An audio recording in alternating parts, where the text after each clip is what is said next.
और बड़ी खबर यह है कि पंजाब से होशियारपुर जिले में मिश्रा कुटिया आश्रम के स्वामी पुष्पेंद्र स्वरूप पर जानलेवा हमला हुआ है।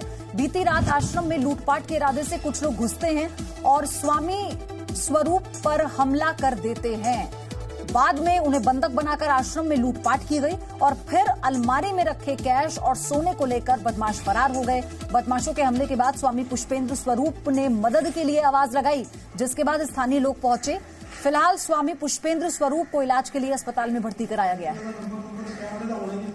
ਇਹ ਜੀ ਰਾਤ ਦੀ ਵਾਰਦਾਤ ਹੈ। 9:39 ਤੇ ਇੱਕ ਬੰਦਾ ਐਂਟਰ ਕੀਤਾ ਹੈ ਮੇਰੇ ਕਮਰੇ 'ਚ। ਅਚਾਨਕ ਹੱਥ ਦੇ ਚਾਕੂ ਸੀ ਤੇ ਉਸ ਬੰਦੇ ਨੇ ਮੇਰੇ ਤੇ ਹਮਲਾ ਸ਼ੁਰੂ ਕਰ ਦਿੱਤਾ। ਮੈਂ ਉਹਦਾ ਮਾਸਕ ਉਤਾਰਨ ਦੀ ਪਰਨਾ ਜਿਹੜਾ ਬੰਨਿਆ ਸੀ ਉਤਾਰਨ ਦੀ ਕੋਸ਼ਿਸ਼ ਕੀਤੀ, ਪਰ ਮੇਰੀ ਰਿਟੈਲੀਏਸ਼ਨ ਦਾ ਉਹਨਾਂ ਨੇ ਇੱਕ ਬੰਦਾ ਹੋਰ ਨਾਲ ਆ ਗਿਆ, ਪੂਰੀ ਤਰ੍ਹਾਂ ਨਾਲ ਜਵਾਬ ਦਿੱਤਾ। ਉਹਨਾਂ ਨੇ ਮੇਰੇ ਮੂੰਹ ਨੂੰ ਲਪੇਟ ਦਿੱਤਾ, ਗਲਾ ਘੁੱਟ ਦਿੱਤਾ और चाकुओं दे वार किए।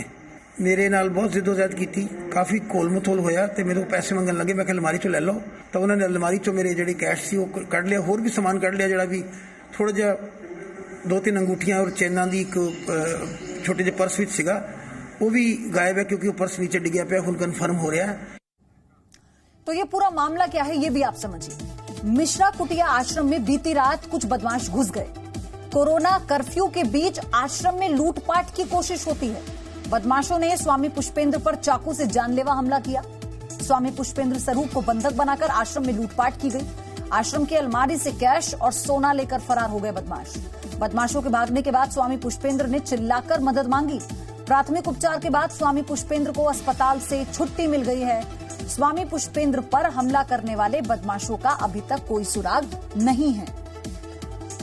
कुलवीर दीवान मेरे सहयोगी हमारे साथ जुड़ चुके हैं। कुलवीर, पहली बात तो जांच कहां तक पहुंची, पुलिस क्या कहती है, और दूसरा सवाल यहां पर यह है कि लॉकडाउन है, हर तरफ पुलिस है, बदमाश ऐसे घूमते रहे, किसी को पता नहीं लगा?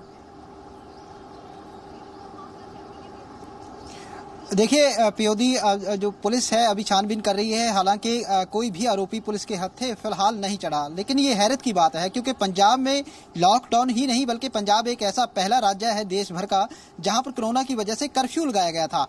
कर्फ्यू के बावजूद भी 9:30 बजे के आसपास, 9:45 बजे के आसपास इस तरह की घटना हो जाना एक बड़ी हैरत की बात है, क्योंकि कर्फ्यू के दौरान पुलिस जो है वो पूरी तरह से चौकस है और जहां पर ये कुटिया है वो रिहायशी इलाका है और यहीं पर कुछ ही दूर पर जो पुलिस है वो उसका पंजाब पुलिस का नाका था। ऐसे में काफी बड़ी एक हैरत की बात है कि एक संत की कुटिया में घुसकर कुछ बदमाश लोग लूटपाट करते हैं और उसके बाद सरेआम निकल जाते हैं और कर्फ्यू के बावजूद भी अभी तक आरोपियों का कोई सुराग जो है वो पुलिस को नहीं मिलता। लेकिन पीओधी ये भी एक समझी जा सकती है बात कि यदि ये घटना 9:45 बजे के आसपास हुई है और सीधे इस तरह से आकर जो बदमाश हैं उन्होंने बंधक बनाकर लूटपाट की है, तो कहीं ना कहीं ये जरूर इशारा मिल रहा है कि कोई भेदी जो है वो था, कोई परिचित था जिसको ये पता था कि इस महंत के पास कुछ सामान जो है वो हो सकता है कीमती। तो ऐसे में पुलिस को फिलहाल कोई सफलता नहीं मिली है। लेकिन कुलवीर, क्या स्वामी पुष्पेंद्र ने किसी की पहचान की है या किसी के बारे में बताया, जैसा आपने जिक्र भी किया? देखिए फिलहाल स्वामी पुष्पेंद्र ने कोई इस तरह का कोई जो बात है वो नहीं बताई कि किसका ये काम हो सकता है, लेकिन इतना जरूर समझा जा सकता है कि जो हालात थे उन हालातों के मद्देनजर इतना जरूर कहा जा सकता है कि हो सकता है कि ये पहले से ही कोई जानता हो कि स्वामी पुष्पेंद्र के पास कुछ सामान जो है वो कीमती है जिसको लूटा जा सकता है, इसीलिए वो इतनी टाइट सिक्योरिटी में कर्फ्यू के दौरान सीधे कुटिया में आते हैं और वहां से ये वारदात को अंजाम देकर आसानी से निकल जाते हैं। जी ठीक है कुलवीर, बहुत बहुत धन्यवाद आपका इस सारी जानकारी के लिए। आगे इस खबर पर हर एक अपडेट आपसे हम साझा करते रहेंगे। महाराष्ट्र के पालघर में साधुओं की हत्या के 9 दिन बीत चुके हैं। मर्डर केस की जांच कर रही सीआईडी टीम को अभी भी करीब 500 लोगों की तलाश है। गढ़चिंचले गांव में एसआरपीएफ के करीब 200 जवानों की तैनाती की गई है। गांव के आसपास 20 किलोमीटर के इलाके को ड्रोन से सर्च किया जा रहा है। अब तक पकड़े गए 103 लोगों के रिश्तेदारों की भी सीआईडी जांच कर रही है। ये बड़ी जानकारी आपको दे दें, ड्रोन के जरिए तलाश की जा रही है क्योंकि पासी के जंगल में उनके छिपे होने की आशंका है, जिसके जरिए ये जो जांच है अब ड्रोन से की जा रही है ताकि 500 और ऐसे लोग हैं जिनकी तलाश की जा रही है सीआईडी की तरफ से, और जो 100 से ज्यादा लोग गिरफ्तार हुए हैं उनके रिश्तेदारों से भी पूछताछ की जा रही है। तो फिलहाल ये एक बड़ी अपडेट इस पर देते हैं। आज 9वां दिन, यानी साधुओं की, संतों की हत्या के 9 दिन हो चुके हैं आज, और अभी तक ये नहीं पता लगा है कि कौन मास्टरमाइंड था, इसके पीछे असल वजह क्या रही। क्या एक अफवाह इतनी बड़ी घटना को अंजाम देने के लिए काफी है?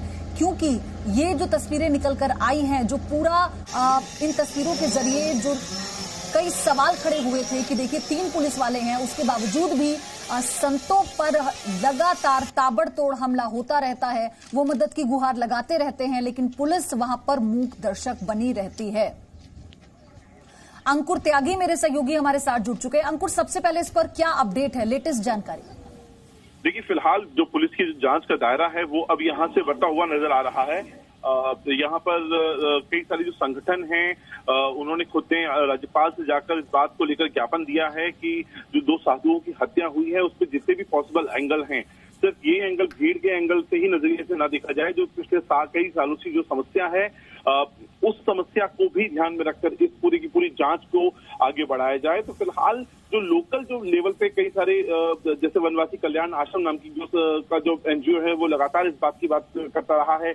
हमारी जो बातचीत हुई है महाराष्ट्र राज्य के पूर्व एडीजी एडिशनल डीजीपी रहे पीके जैन थे, उन्होंने हमें बताया है कि साल 2013 में भी तकरीबन 23 से 25 ऐसे हिंदू परिवार थे जिनका धर्म परिवर्तन करवाया गया था। 2014 में भी इस तरह के मामले आए हैं, और उसके बाद से ही ये जो संघर्ष है जो अलग अलग धर्मों के बीच में, उसके बाद इसमें लेफ्ट की पार्टीज की भी जो एंट्री होती है, जिस तरह से दिखाई दे रहा है पूरा सिनेरियो ग्राउंड पर जाकर, वो अब बढ़ता जा रहा है। और वो कहीं ना कहीं रीजन है कि ये जो 2 साधु उनके जो ड्राइवर की जिस तरह से हत्या हुई है।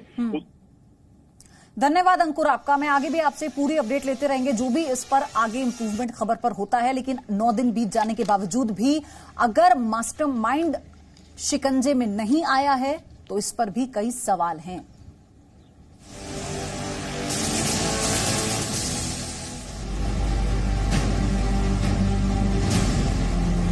लॉकडाउन के बीच सरकार ने दी सबसे बड़ी राहत।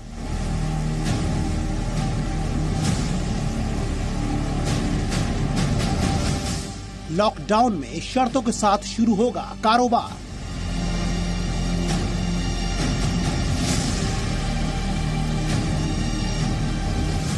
%50 स्टाफ के साथ खोलेगी आपके पड़ोस की दुकान। No signal, no worry. Presenting Z News app with live TV, latest updates and expert opinion. Available on Google Play and App Store. Download it now.